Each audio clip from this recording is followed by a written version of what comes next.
Okay, so today we're going to be looking at some data, and we're going to use the data given to create a bar graph to display the data. So let's look at what data we're given. Let's read the question. It says, these data show how long some grade 4 students were able to stand on 1 foot. So what information are we given here? We're looking at what? Grade 4 students seconds on 1 foot. So we're looking at grade 4 students and how long they were able to stand on 1 foot. So these numbers are representing how many seconds they stood on 1 foot for, right? Yes. Okay, so let's do a quick estimate. How many numbers are in each row? 1, 2, 3, 4, 5, 6. How many students do you think were surveyed in total? 36. Okay, how did you get that? I did 6 up here. So 6 in each row, yeah. And 6 down there. And 6 down, so there's 6 in each row by 6, so you did 6 times 6 equals 36. Okay, so we can use that information after to check that when we tally up how many students, we can make sure that it adds up to 36. So first we have to complete the table. We have to figure out how many students, so what is the number of students that stood on 1 foot for between 1 and 10 seconds. So anywhere between 1 and 10 seconds. Let's look at the 0. chart. So none, good. You found that quickly. Let's look at how many students stood on 1 foot for between 11 and 20 seconds. So between 11 and 20. 1, so we have 12,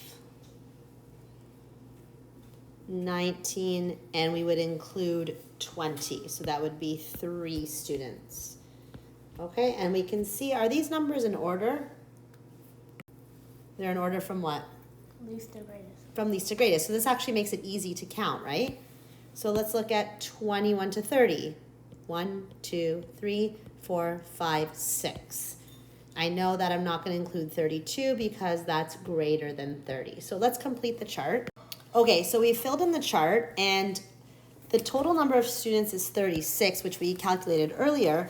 So if we add up all of these numbers, it should add up to 36. So let's quickly do that. 3 plus 6 plus 6 plus 8 plus 5 plus 5 plus 3 is 36. So these numbers are correct. We've double checked them. Okay, so for part B, for question B, we have to make a bar graph with intervals to display the data. So what can you tell me about a bar graph? What's a bar graph? It's a graph that shows the data using rectangular bars. Excellent. And for this one, we are told that we're going to use intervals. Now, we're already given the intervals here. We already have a range of the seconds. So we know that the first interval is between 1 and 10 seconds. Okay, so the intervals are the distance between 2 endpoints on a scale, on a graph scale, and they should be equal. So we notice here that we have a range from 1 to 10, and then from 11 to 20. What's the range between 1 and 10?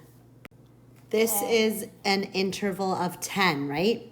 1 and 10, there are 10 options to choose from. How about between 11 and 20? It's an interval of what? 10. Good. Are all of these intervals of 10? Yes. Okay, so let's write down that we're using intervals of 10, and we double check them all because we have to make sure that the intervals on a graph should always be equal. Okay, so let's start by building our graph. Look at the numbers we have for numbers of students here. I have a 0, that's the smallest number. What was the largest number? 8. Right, so for each interval, the largest number that we counted was 8 students. There were only 8 students who stood on 1 foot for between 41 and 50 seconds. So I need to pick a scale. My scale would start at 0, this is the smallest number, and it only needs to go up to 8. So what do we need to include when we are creating a bar graph? What's the first thing that you're going to draw? I am going to draw the y-axis. So the y-axis and the x-axis. Good. And what are we going to put on our x-axis? What are we going to put here?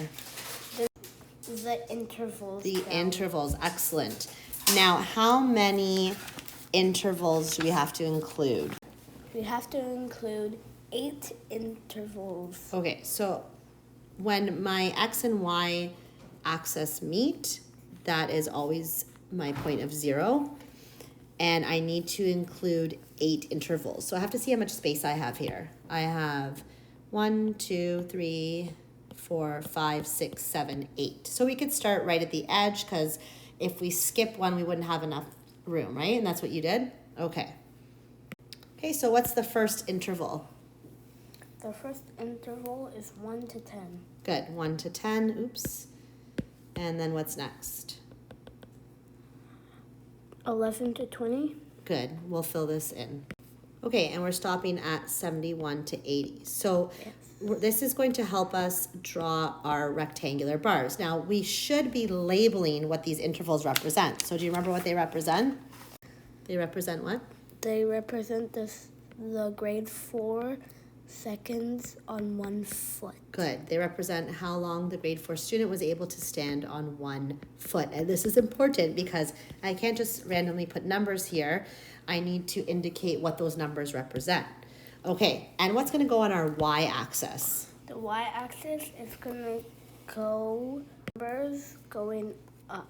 Right, the numbers of what? What did we count? We counted the numbers of students. Right, the number of students. So let's label that right now before I forget. Okay. Okay, so what was the greatest number of students we found for each group? Let's go back and look at our table. Let's think about that for a second. I know I'm starting at 0 and I need to go up to 8. Would it make sense to say I'm going to count by 10? 0, 10, 20, and then I have to fit in all the values in between here because everything's lower than 10. No. That would not be a very good scale, would it be? So remember, the smallest number is 0 and the largest number is 8. Let's see how much space I have here. Each line will represent something, a number, and I have to be consistent with my scale. I have to skip count by the same amount. So what would be a good scale to use? So what should we count by? 1. Sure, let's count by ones. 1, 2, 3, 4, 5, 6, 7, 8. That way my graph is larger and it's not all squished at the bottom. If I counted by tens, everything would be squished down here, right? Yeah. Okay, so we have to go back and look at our table and we have to figure out how many bars I need to color in to represent each interval. So how many students stood on 1 foot for 1 to 10 seconds? We're looking at the first one. How many students? 0. 0. So I'm not going to color any bars. How about for 11 to 20 students? How many students stood on 1 foot for 11 to 20 seconds? 3. So how many bars do I have to color? This is 3. 1, 2, 3. And I'm using the squares to help guide me. I know that if I color all the way up to here, that will represent 3 students. Again, this represents the number of students. So we're going to complete this graph for each set of intervals. So I'm going to just keep going back and forth to my chart to fill the answers. So 21 to 30 students is how many? 21 to 30 seconds. 6. So I'm going to draw the bar all the way up to 6. 31 to 40 seconds was how many students? 6. 6 again. 41 to 50 students. 8. And that was our highest number. So I know I could actually continue this and write 9 here, but I'm not going to go past 8. Okay, 51 to 60 seconds was how many students? 5. Good. I'll color these after. 61 to 70. 5 again. And then 71 to 80 was 3. 3 again. And this is a good visual representation to show how the data is spread out. I can visually see which interval was the highest. So I can say that most students stood on 1 foot for between 41 to 50 seconds because this is the tallest bar, right? Yes. And it was 8 students. Yeah. Excellent. Okay, and one last thing we need to make sure we always include in a bar graph is a title. So what does this graph represent? So that when we look at it, we know what this is information about. Good. Grade for students standing on one foot. Excellent. And if I look here, I know that the numbers are referring to how many seconds. So that's included in my label for my axes. Always remember to label your axes and to include a title. And there we go. Excellent work.